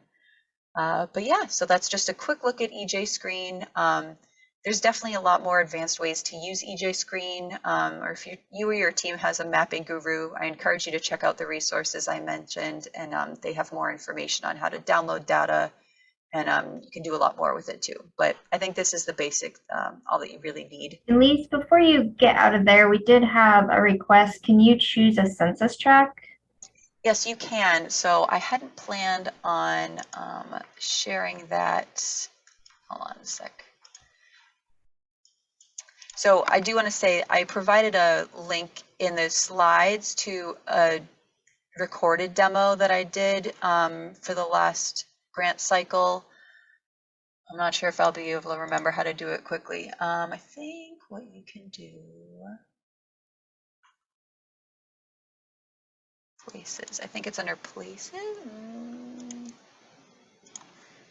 Here we go. No, so if you wanted to select like a census tract or a census block group, you can go under reports and then select, whatever it is that you're looking to do here. So select track. If you zoom in, you can, just select the actual track that you're looking at. And I think you can hold shift maybe, or if you just click on additional ones on the map, yeah, you can add, like, say there's 5 census tracts you want to look at. You can just click on all of them. And when you click on any of the reports, it'll be for the areas that you have highlighted. So you can definitely look it up that way. And I also talk about a couple other ways to select data in the demo that I have linked in the slides. So are there any other questions?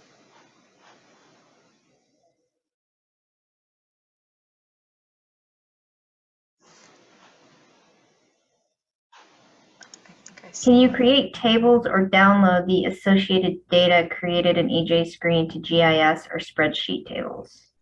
This is getting a little bit out of my area of expertise. I'm sure you can. I know that there are ways to download data from EJ Screen.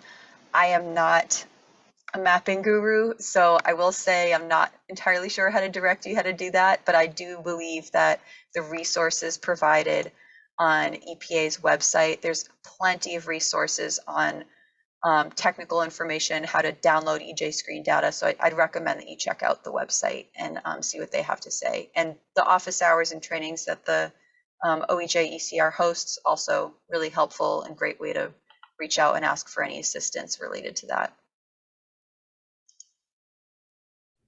Great, thank you. Okay. All right, so I'll open my slides back up here. So yeah, this is the link that I mentioned if you're looking for a little bit more detail on how to select areas that you might be targeting in your grant application. And so now I'll just move on to talk about CJEST briefly and give a demo on CJEST as well. So CJEST stands for the Climate and Economic Justice Screening Tool, as Sean mentioned before. And the tool was developed by the Council on Environmental Quality to help federal agencies identify disadvantaged census tracts for the purpose of meeting the Justice 40 initiative.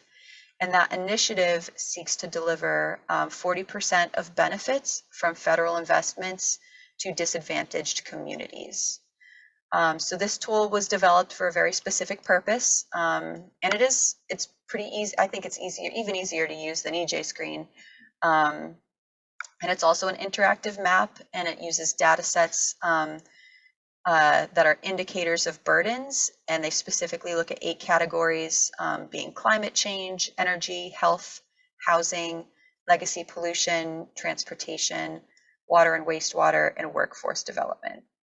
And a community is highlighted, or a census tract is highlighted in the tool as disadvantaged if it is in a census tract that is at or above the threshold for one or more of those burdens that I mentioned, as well as if it's at or above the threshold for an associated socioeconomic burden, specifically low income or high school education. So census tracts are also identified as disadvantaged if they're on land within the boundaries of federally recognized tribes. And the resources on how to use CJEST are pretty basic, but like I said, I think this tool is pretty simple to use, as I'll show you right now. So I will, with that, I will walk right into the demo. Sorry, I have my Zoom scroll bar coming up there. All right, so if you follow the link in the slides that I provided, you'll come to this web page for CJEST. And as you can see here, there's information on the right-hand side of the map for how to use the map. And it really is pretty basic. You know, just to zoom in, you can search by address, city, state, or zip code. So if you want to go ahead and search anything in there, the map will zoom into that area.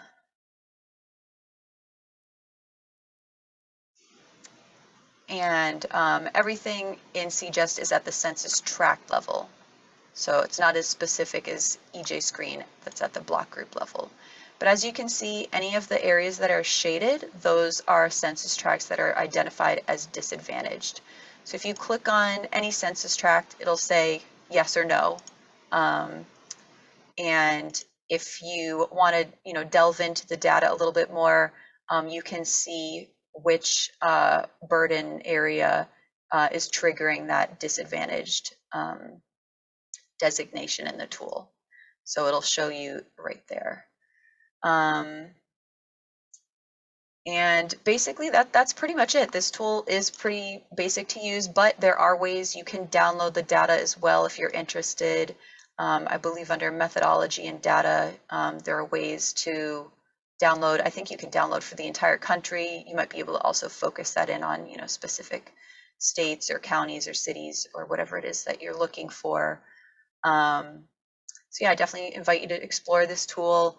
And I think if you're in the process of selecting your priority sites to describe in a grant application in the future, it's not a bad idea to consider using this tool to just look up your target area or your community and see which sites might be in disadvantaged census tracts. You know, that can help you prioritize where to focus your resources. It's worth mentioning in your grant application if a site is located in one of those census tracts. And you can even include the burden categories that I talked about here if you want to be more descriptive on, you know, why an area is identified as disadvantaged. And that is all I have for today. So I know that's just a quick look at EJ Screen and CJEST, but hopefully you feel comfortable, you know, exploring the site and looking for more resources on how to get used to those tools and hopefully jump in and try them yourselves. So yeah, don't be afraid to explore them, and I'll take any other questions if anybody has any.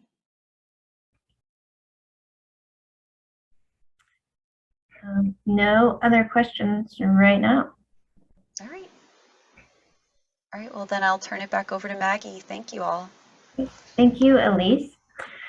I know this is a lot of information for a lot of folks, and we have one more tool that we would like to share with you, and then just a little bit of wrap up and some key takeaways. So next slide.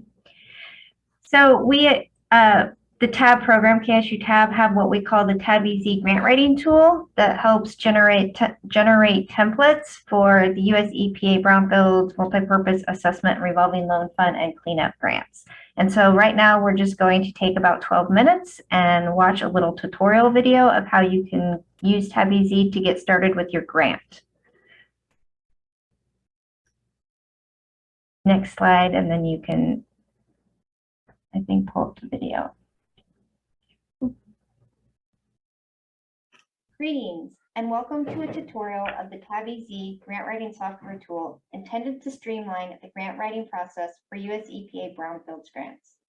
This tutorial will walk through the steps of how to get started with an application and demonstrate some key features of the tool. In order to access and use TAB EZ, you do need to have a KSU TAB account.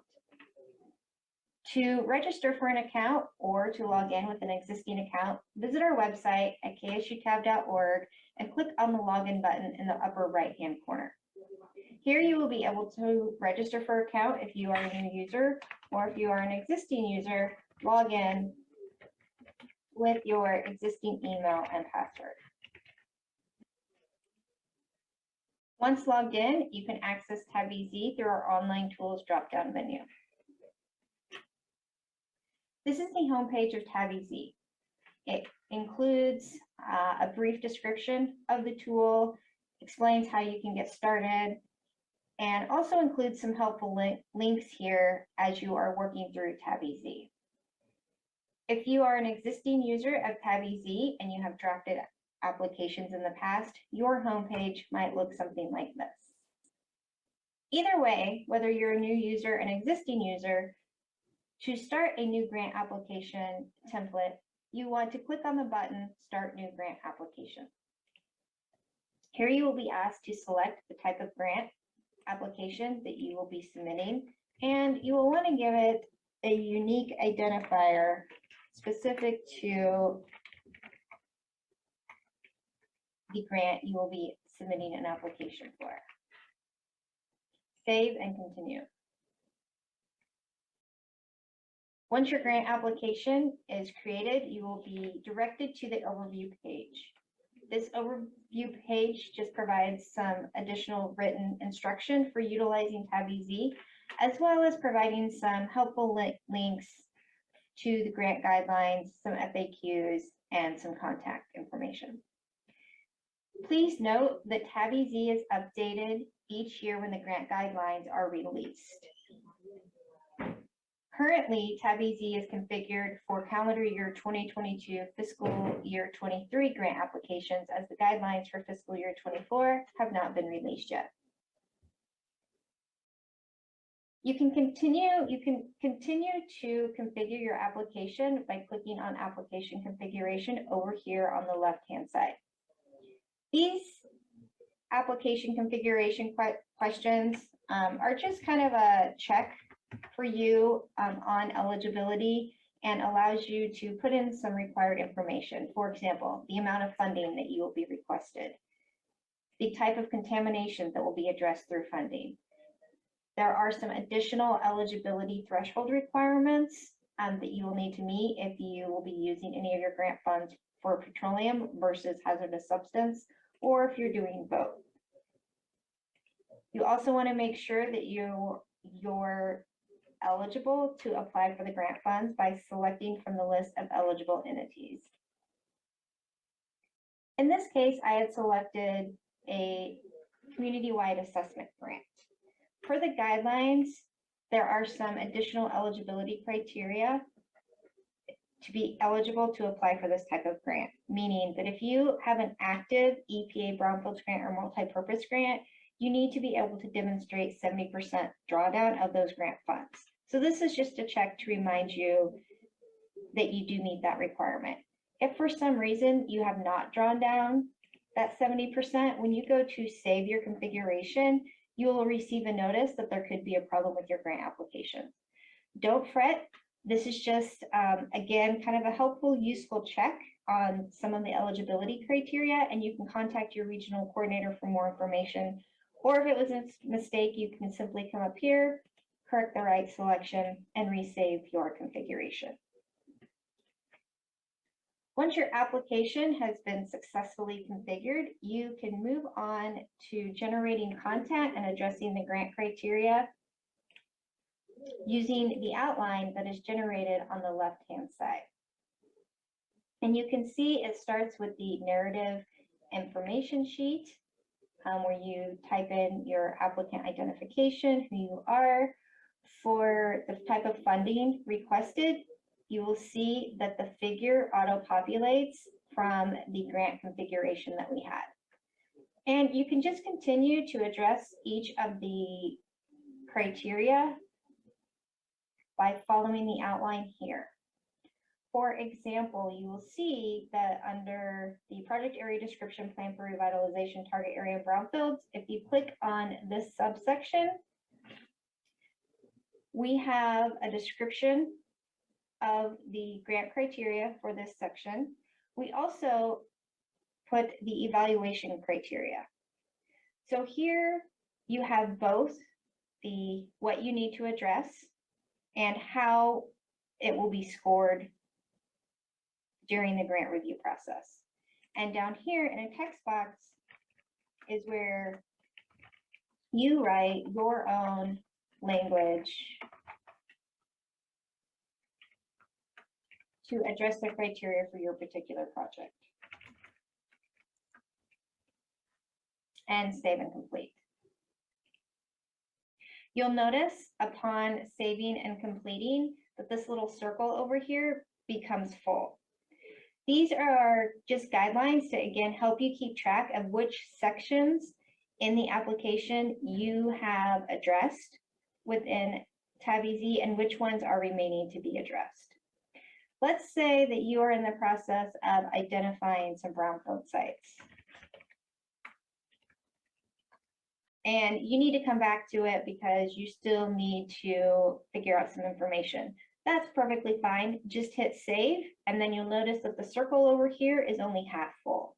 Again, as you are drafting your application within tab EZ, you can easily keep track of which sections are complete and which sections need to be further fleshed out and which sections you haven't started yet. In the guidelines, there are a few areas that designate or recommend using a table or a particular way to address your information. These tables and recommendations are part of tab EZ, so you don't have to worry about generating those tables. You can use what's already here. Same with the cost estimates. Again, you'll notice for each of the sections listed over here, the grant criteria is listed, and then the evaluation criteria will be listed, as well as any notes. In the cost estimate section of tab EZ, there is a table that is pre-populated to help you manage your budget. You can come in here and revise your own tasks.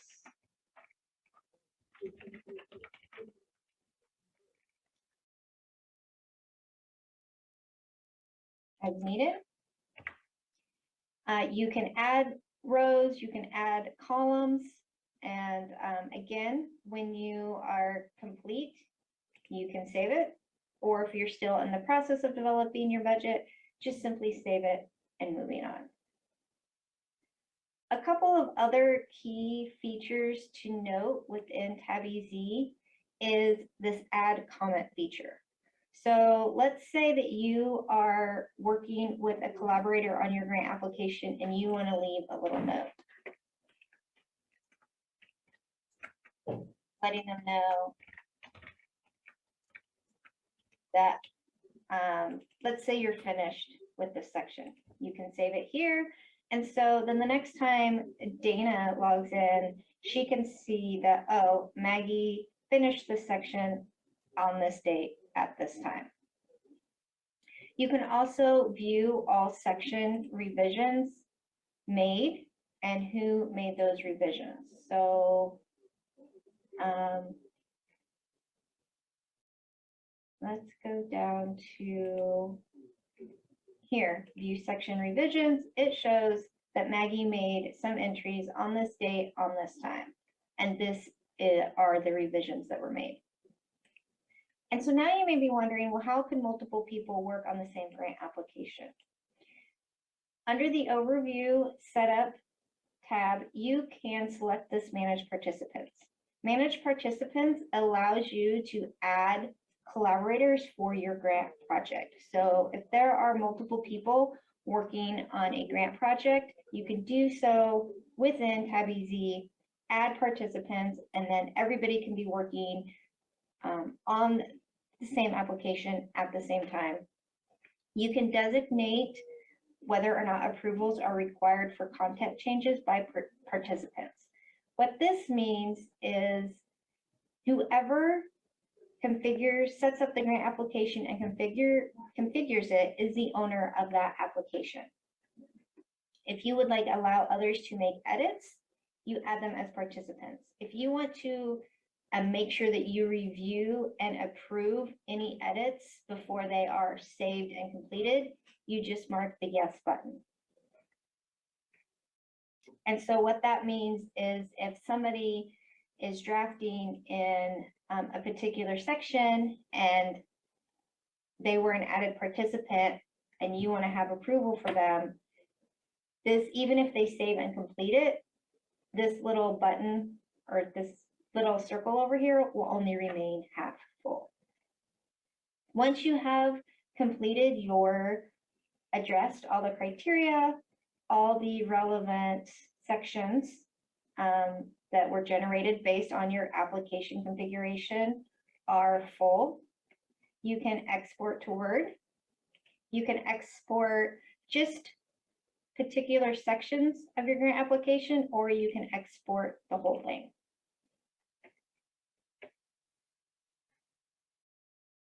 Based on the amount of content that you may have, it could take a little long to export, but just stick with it.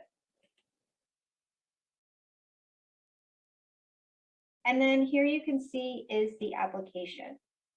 Once it's exported into Word, this is where you can go and do your final touches and your polishing. You can make additional edits if you need to. You can revise it to kind of match your style or whatever you need to do. And that's it. That is a quick how to access Tab EZ, how to get started within Tab EZ, and how to use it.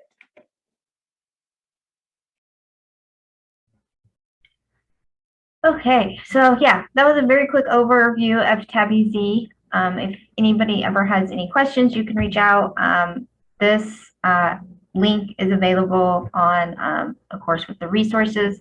One thing that I really didn't touch on in the video, but you know, Jerry was talking a lot about threshold criteria and how it might look different for petroleum versus hazardous substance. That's one of the things that Tab EZ does is as you're configuring your application and you select the type of grant, the type of contaminants you want to be addressed, it makes an outline for you. And so it's just a really easy way to keep track to make sure that you are addressing all the criteria for your particular grant project.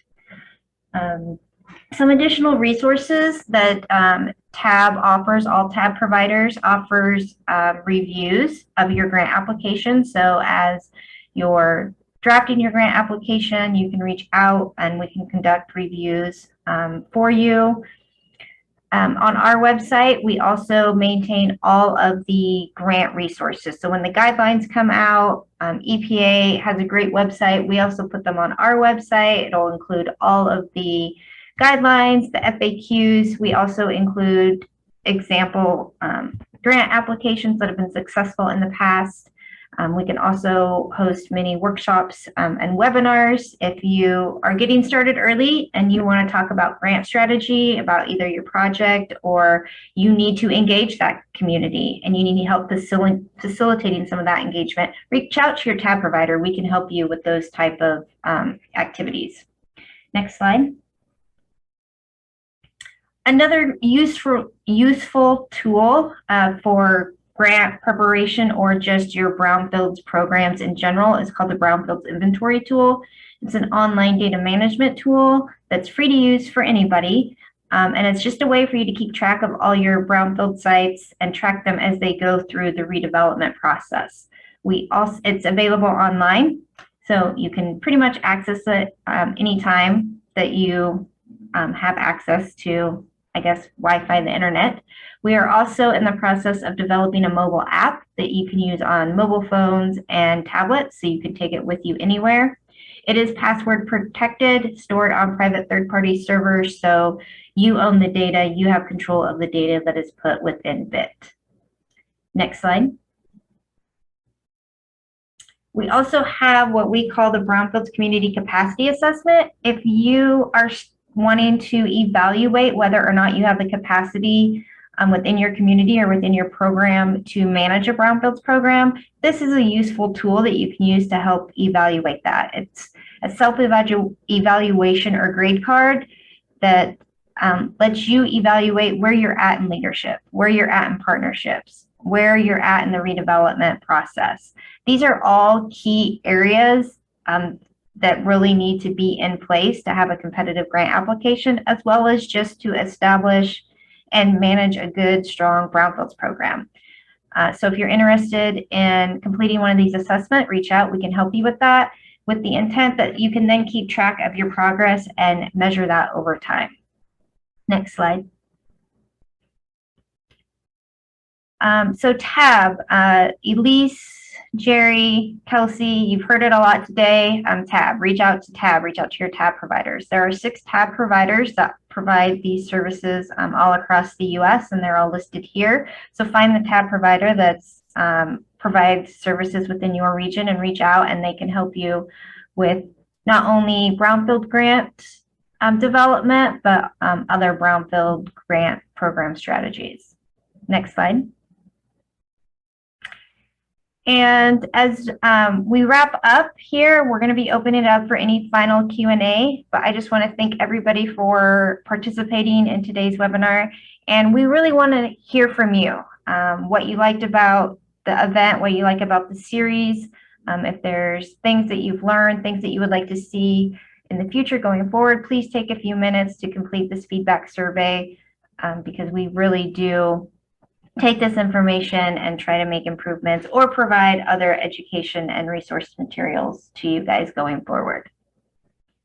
Next slide.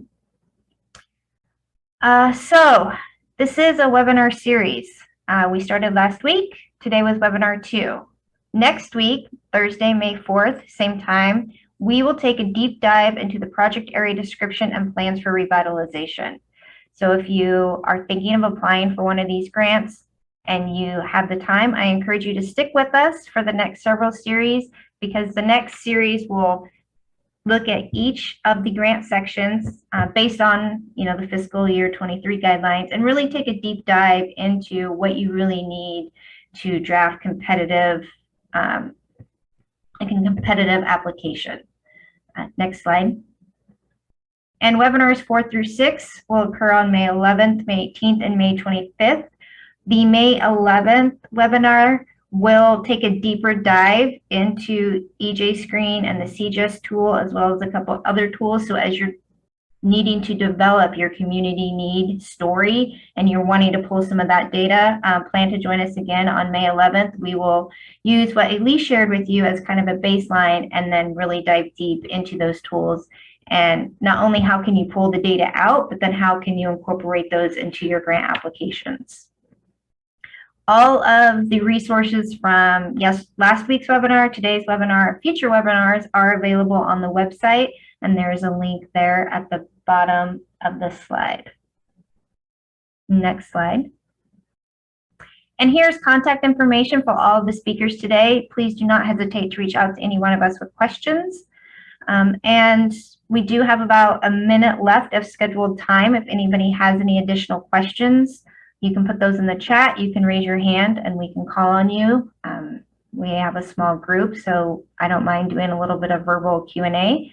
And for those of you that need to jump off, again, thank you for joining us. And if anybody wants to stay on for some additional Q&A, please feel free to do so.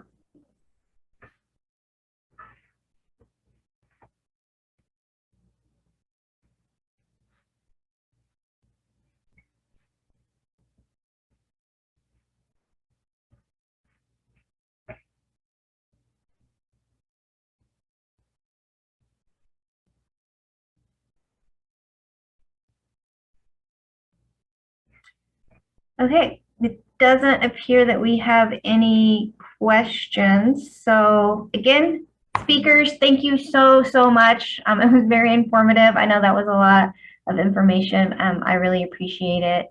And hopefully we will see you all next week.